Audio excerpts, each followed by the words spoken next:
Allahumma sholli ala Muhammad. Ada orang nggak punya tangan, nggak punya kaki, datang ke masjid dengan bergulur-gulur. Ada. Makanya kita tuh malu tatkala kita meninggalkan sholat isya dan sholat subuh berjamaah, sedangkan kaki kita lengkap, tangan kita lengkap, mata kita lengkap, kuping kita lengkap, semua lengkap. Malu kita sama orang yang nggak punya kaki, nggak punya tangan, dengan orang yang kakinya cacat. Ya, kemarin lihat ya, kakinya cacat, tapi mereka pede. Ya. Ada juga orang sholat kakinya hanya satu, bayangkan betapa sulitnya mereka sholat tok, mereka sulit. Sedangkan kita dikasih full, kelengkapan yang full, yang ekstra. Kadang kita enteng, bahkan gak mau sholat berjemaah. Cukup kata Allah, dengan kalian mempunyai rasa berat tak kalah sholat isya dan sholat subuh, cukup untuk membuktikan bahwa kita ini termasuk orang munafik. Ya.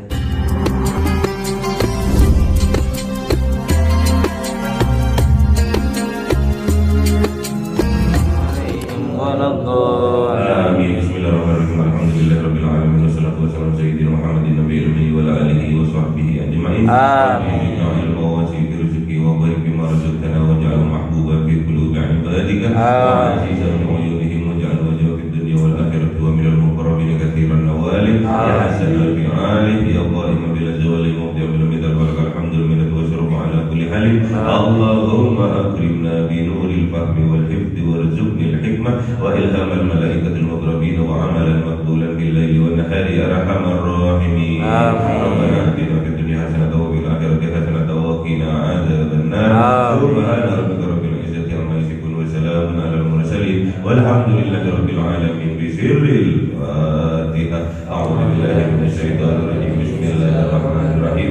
Alhamdulillahi rabbil alamin arrahmanir rahim maliki yaumiddin. Iyyaka na'budu wa iyyaka nasta'in ihdinas siratal mustaqim siratal ladzina an'amta 'alaihim ghairil maghdubi 'alaihim waladdallin. Allahumma shalli 'ala Muhammad ya Rabbi shalli 'alaihi wa sallim. Allahumma shalli 'ala Muhammad ya Rabbi shalli 'alaihi wa sallim. Sallallahu rabbuna 'ala nuril mubin Ahmad al-Mustafa sayyidil mursalin wa 'ala alihi wa sahbihi ajma'in walhamdulillahi rabbil alamin.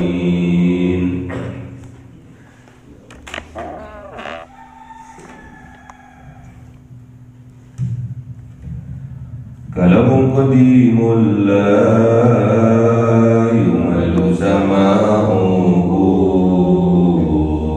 tanazzaha an qawli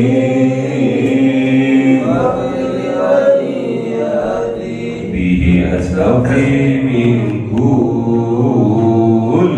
dhari wa nuruhu dalil li qalbi 'inda jali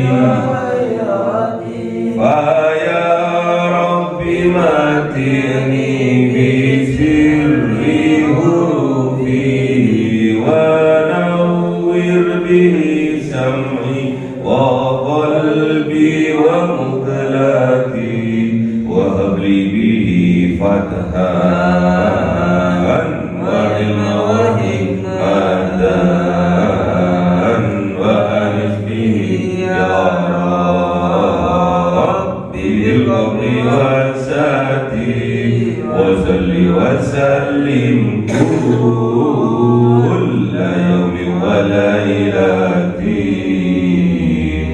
على ما به الرحمن يقبل توبتي وآلي وأصحابي كرام الأئمة بهم يغفر الغفار أعوذ بالله من الشيطان الرجيم بسم الله الرحمن الرحيم Surah An-Nisa 164. Ayo Ustaz. Bismillahirrahmanirrahim. Wa rusulan qad qasasnahum 'alaika min qabl wa rusulan lam naqsushum 'alaik wa kallama Allahu Musa taklima. Sadaqallahul azim. أعوذ بالله من الشيطان الرجيم بسم الله الرحمن الرحيم مبشرين ومنذرين لئلا يكون للناس على الله حجة بعد الرسل وكان الله عزيزا حكيما. Sadaqallahul azim. بسم الله الرحمن الرحيم لكن الله يشهد بما أنزل إليك وأنزله أنزله بعلمه والملائكة يشهدون وكفى بالله شهيدا. Sadaqallahul azim. Bismillahirrahmanirrahim. Wa rusulan, dan para rasul, qad sungguh-sungguh qasasnahum, kami kisahkan tentang mereka, alaika kepada engkau ya Muhammad, min qablu dari sebelumnya, wa rasulan, dan juga para rasul, lam naqsushum, tidak kami kisahkan mereka, alaika kepada engkau ya Muhammad, wa kallamallahu Musa taklima, dan bercakap-cakap siapa Allah dengan kanjeng Nabi Musa taklima, secara langsung. Jadi para rasul dan para nabi ini banyak. Di dalam riwayat dikisahkan bahwa para rasul dan para nabi ini berjumlah 124.000. Berapa? 124.000 para nabi dan para rasul. Yang dipilih menjadi rasul sejumlah 313 rasul yang wajib kita ketahui bagi umat Islam sebanyak 25 nabi dan rasul. Di dalam Al-Quran sebagian dari kanjeng Nabi, dari para nabi itu dikisahkan, sebagian lainnya tidak dikisahkan. Jadi yang ada di dalam Al-Quran, kisah-kisah itu hanya sebagian saja.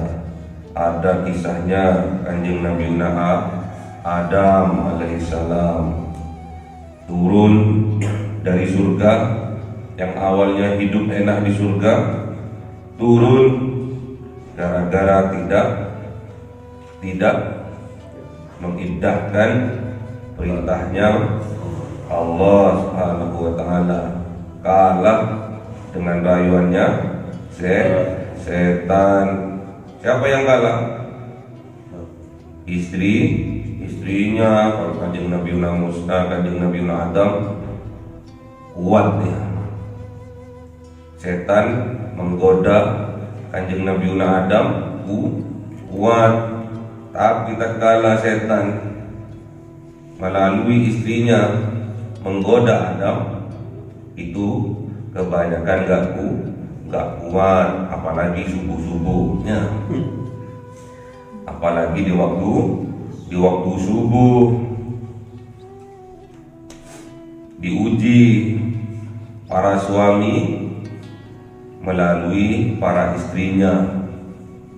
Tatkala suami sudah bergegas mau sholat subuh berjamaah karena sudah tahu fadilah sholat subuh berjamaah, namun istrinya bilang, "Mas, mau kemana mas?" "Mau sholat subuh berjamaah di masjid." "Wis tala, sekali ini aja wis, ojo sholat berjamaah." "Waduh mas, kelonan disi ya." Akhirnya subuhnya bablas, sholat berjamaah. Sedangkan sholat subuh berjamaah fadilahnya, pahalanya bagaikan sholat semalam suntuk. Gimana dalilnya? Man shallal subha fi jama'ati faka'annama shallal laila kullahu. Jadi fadilahnya, pahalanya sholat subuh berjamaah itu disamakan dengan orang sholat semalam suntuk semalam full sholat to'is. Itu pahalanya bagi orang yang sholat subuh berjamaah. Bagi orang yang sholat isya berjamaah, man shallal isya'i fi jama'ati faka'annama qamal lail qama nisful lail. Jadi kalau sholat isya berjamaah pahalanya seperti orang melakukan sholat malam separuh malam. Dan sholat isya dan sholat subuh ini yang menjadi pembeda antara orang mukmin dengan orang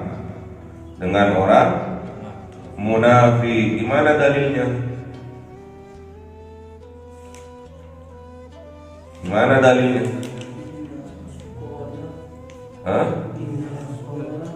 Inna azqala sholatin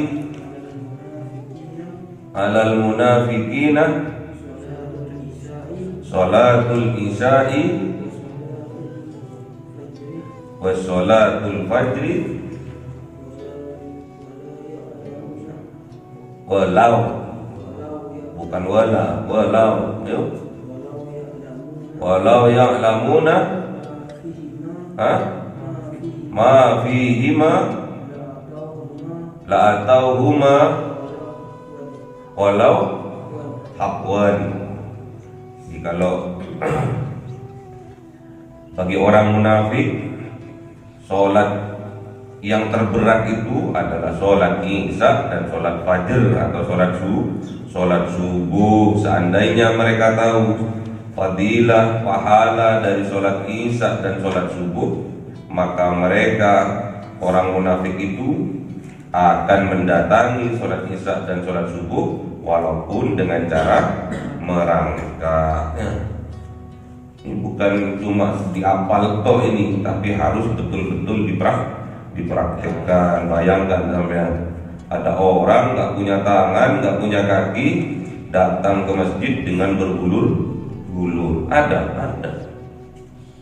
Makanya kita tuh malu tatkala kita meninggalkan sholat isya dan sholat subuh berjamaah, sedangkan kaki kita lengkap, tangan kita lengkap, mata kita rengkap, kuping kita rengkap, semua rengkap.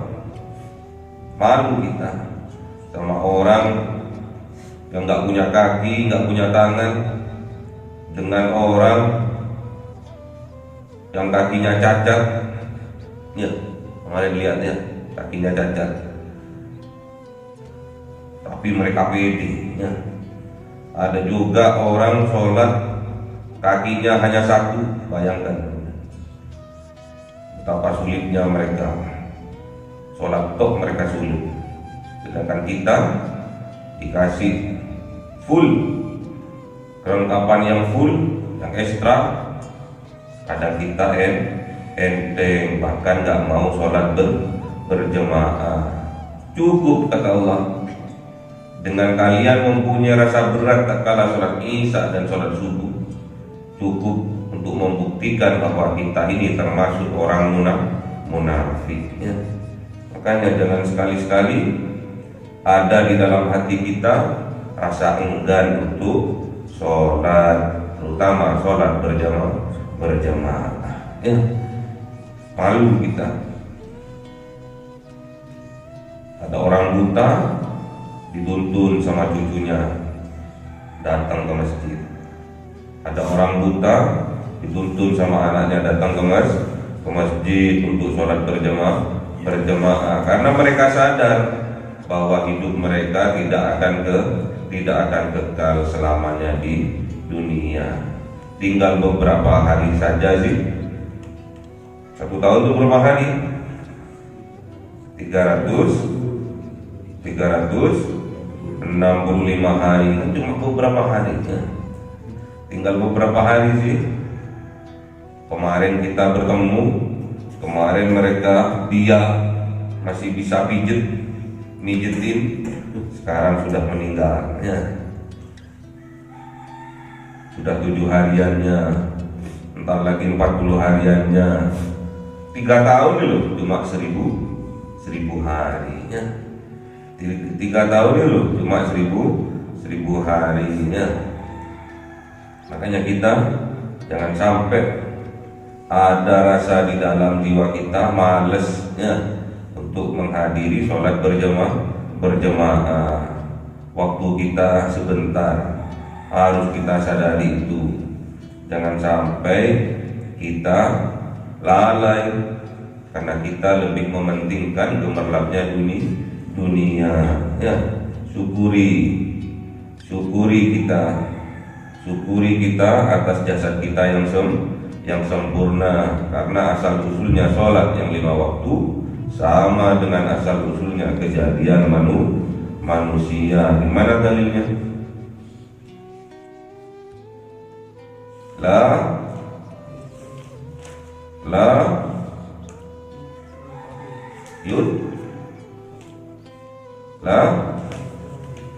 Gimana?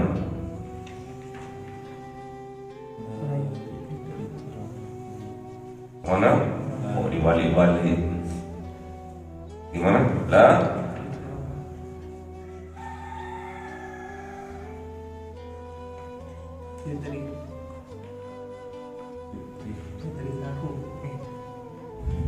Gimana? Jangan sekali-sekali meninggalkan sholat yang 5 waktu, karena asal usulnya sholat yang 5 waktu sama dengan asal usulnya kejadian manusia. La yudrikuha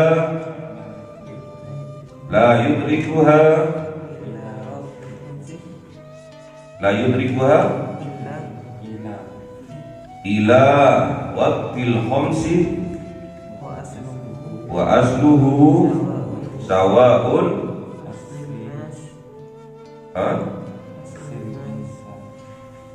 aslil insani min nuri Muhammadin sallallahu alaihi wasallam. Catat itu.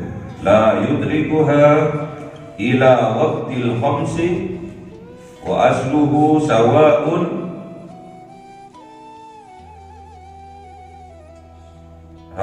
gimana? Asli insani atau nas?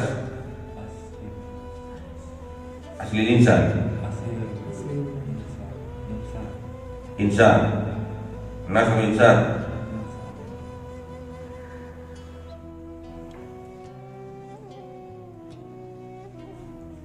Asli insan atau asli nas. Asli insani min nuri Muhammadi. Jangan berani-berani meninggalkan sholat yang 5 waktu, karena sesungguhnya asal usulnya sholat yang 5 waktu sama dengan asal usulnya kejadian manusia, yaitu diciptakan dari nurnya Kanjeng Nabi Muhammad sallallahu alaihi wasallam. Sholat Isya mensyukuri,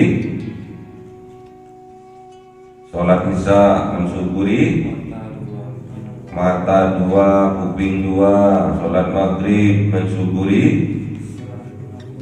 hidung 2, mulut 1. Sholat subuh mensyukuri kubul dan dubur.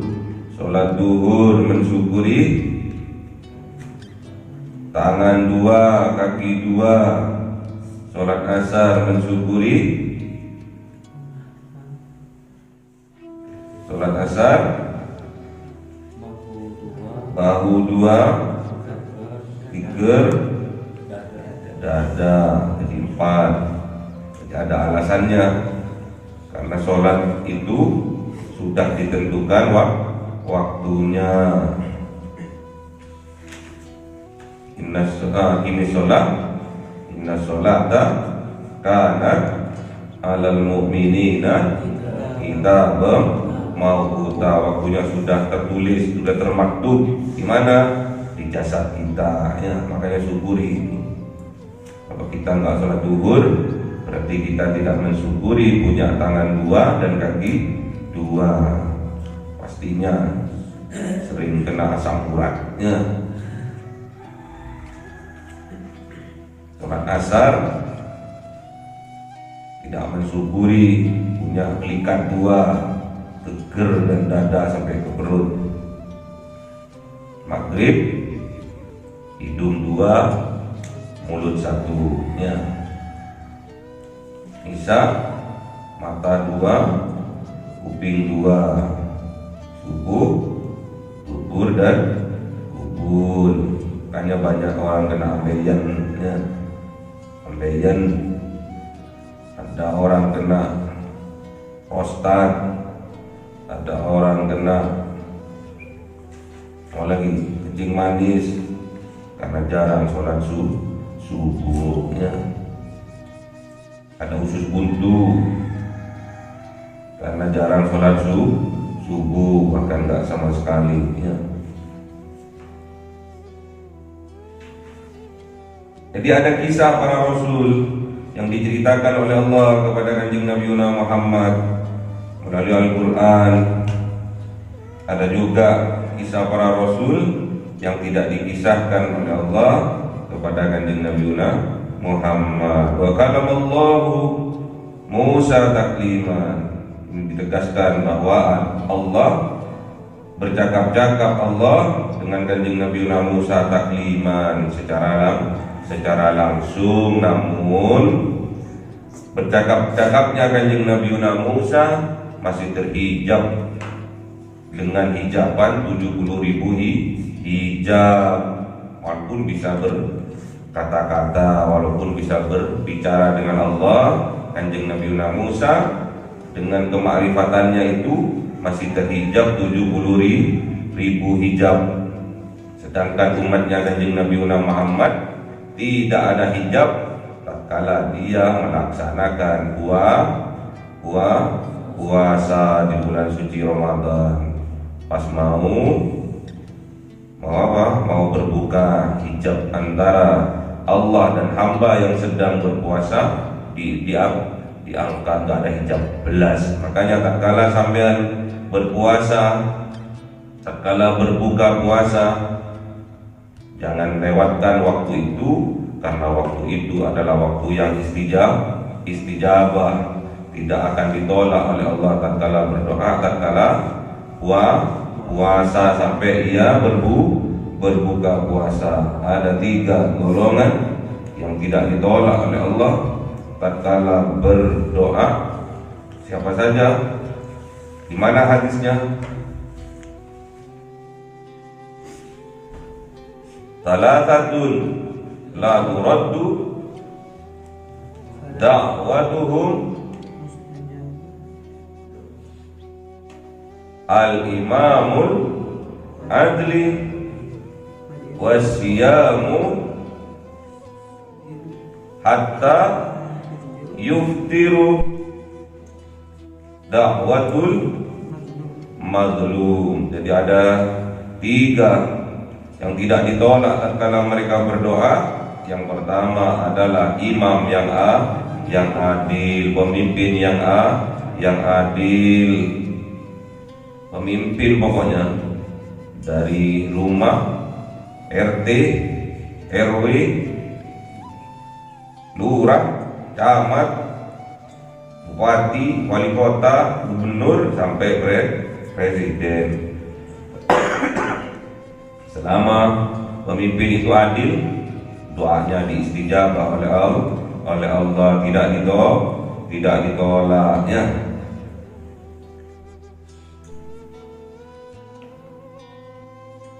Makanya sampai kalau puasa bulan suci Ramadan,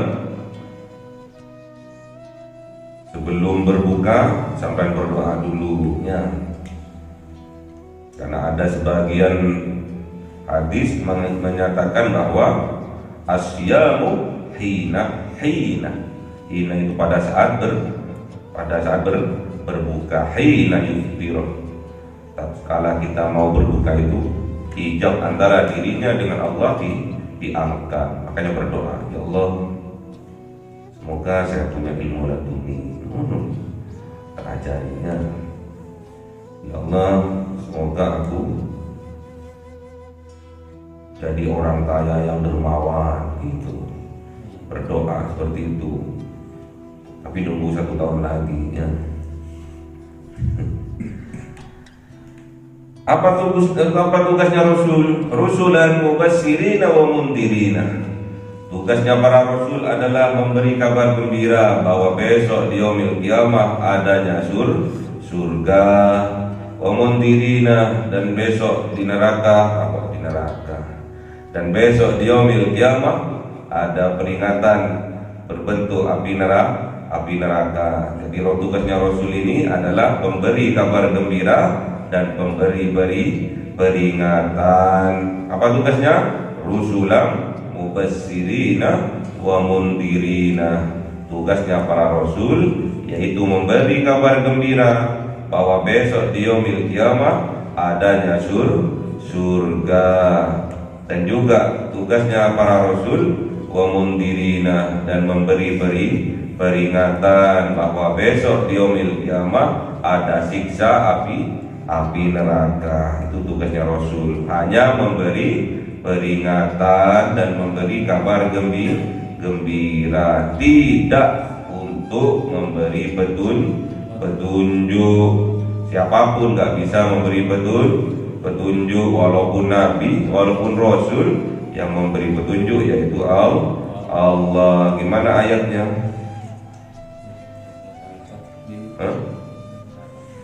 Gimana ayatnya? Innaka latahdi yahdi. Tahdi. Gimana? Man ahbabta.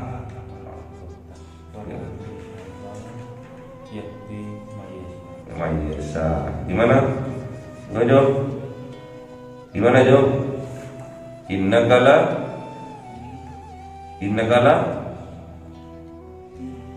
tahdi gimana jawab? Innakala tahdi man ahbabta walakinnallaha yahdi limay yasha. Li'alla yakuna linnas, tidak ada yakunu menjadi linnas bagi manusia, Allah atas Allah hujjatun, alasan ba'dar rusuli, sesudah diutusnya para rasul. Jadi nggak ada alasan lagi, mana sih saya nggak dikasih peringatan kok, mana sih saya nggak dikasih kabar gembira kok. Jadi nggak ada alasan. Li'alla yakuna linnasi 'ala Allahi hujjatun. Tidak ada alasan bagi manusia karena ba'da rusuli, karena sesudah para utusan, para rasul sudah diutus oleh Allah. Buktinya dengan apa? Dengan membawa wahyu berupa, kalau Kanjeng Nabi Muhammad berupa Al-Quran. Kalau Kanjeng Nabi Musa berupa Taurat. Kalau Kanjeng Nabi Daud berupa Zabur. Kalau Kanjeng Nabi Isa berupa Injil. Kalau Kanjeng Nabi Ibrahim suhu Ibrahim. Wa kana Allahu azizan hakima, dan ada siapa Allah? Azizan, maha mulia, maha agung, maha perkasa, hakima, dan maha bijaksana. Apa-apa yang disyariatkan oleh Allah, baik itu buruk menurut kita, itu pun yang terbaik untuk kita. Lakinillahu yashhadu bima anzala ilaika. Akan tetapi Allah yashhadu, menyaksikan, bima, dengan apa, anzala ilaika, telah diturunkan kepada engkau ya Muhammad, anzalahu bi'ilmihi, menurunkannya bi'ilmihi, dengan ilmunya. Apa yang diturunkan oleh Allah? Kitab Al-Quran. Jadi Allah itu menyaksikan, yang ngasih kok yang menyaksikannya. Yang ngasih kalau nggak menyaksikan, bohong berarti. Menurunkannya dengan ilmunya.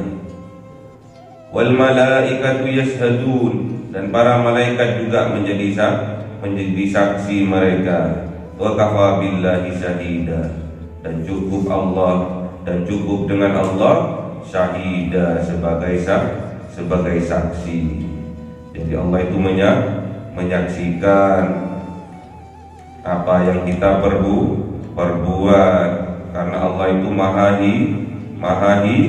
hidup, Allah itu maha melihat, Allah itu maha mendengar,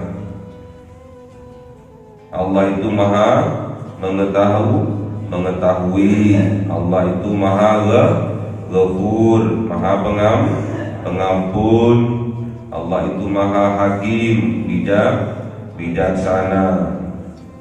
Jadi Allah itu maha menyaksikan terhadap apa yang kita perbuat, karena kita sedang dihidupi oleh Zat yang maha hidup. Siapa yang maha hidup? Allah. Allah itu maha hidup, sedang menghidupi kita sehingga kita tetap hidup. Coba kita nggak disambungi oleh Allah, coba kita diputus oleh Allah, pastinya kita akan mati. Berarti kita sekarang hidup ini karena sedang dihidupi oleh Zat yang maha hidup. Paham enggak ini? Kita ini sekarang hidup ini karena sedang dihidupi oleh Zat yang maha hidup. Sedang berarti terus berlangsung, berarti selalu bersama. Kalau selalu bersama, pastinya tetap menyaksikan atas perbuatan kita. Makanya kalau kita nggak punya izin kebangetan, tak kala kita melakukan kemaksiatan,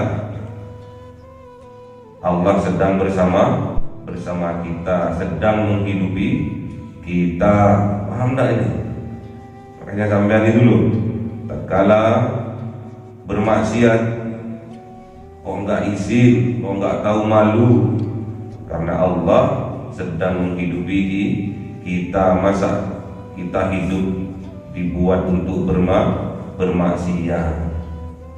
Juga kita yang berbangga dengan amal kita, kalau kita tidak sedang dihidupi oleh Zat yang Maha Hidup, kita tidak bisa berbuat apa-apa. Ya, kalau nggak dihidupi dulu, kalau nggak dikasih kekuatan itu loh, nggak bisa kita melakukan sholat subuh berjemaah, apalagi sholat tahajud, apalagi sholat taubat. Ya, sulit kalau nggak sedang dihidupi oleh Zat yang Maha Hidup. Apa buktinya kalau kita sedang dihidupi oleh Allah? Apa buktinya? Kita ini sedang hidup. Ada orang hidup tapi posisi dia tidur.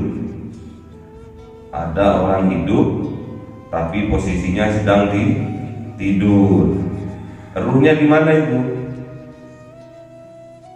Ruhnya itu di mana? Dia kan hidup. Ruhnya di mana? Ruhnya di mana? Kesadarannya di mana? Di mana? Ada dalam genggamannya Allah, dalam pelukannya Allah. Makanya sampai itu dicas waktu sholat, waktu tidur itu dicas sebetulnya. Tapi jangan kebablasan ngecasnya, ya, nggak balik-balik sampai nanti mati. Karena kematian itu saudaranya tidur. Gimana dalilnya? An-naumu ahul maut. Tidur itu saudaranya kematian. Semoga kita diwafatkan oleh Allah, dimatikan oleh Allah dalam keadaan husnul khatimah. Ya Allah biha, ya Allah biha, ya Allah bihusnil khatimah. Allahumma arhamna bil Qur'an waj'alhu lana imama wa nura wa huda wa rahmah. Allahumma dzakkirna minhu ma nasina wa'allimna minhu ma jahilna warzuqna tilawatahu ana al-laili wa atrafan nahar waj'alhu lana hujjatan ya rabbal alamin. Cahaya 1000 bulan yang dimasukkan oleh malaikat ke dalam hati seorang hamba pilihan atas perintah Tuhannya, memancar dengan dahsyat penuh cinta, menembus relung-relung jiwa yang gelap penuh nista, berubah menjadi terang penuh kasih sayang. Itulah Lailatul Qadar.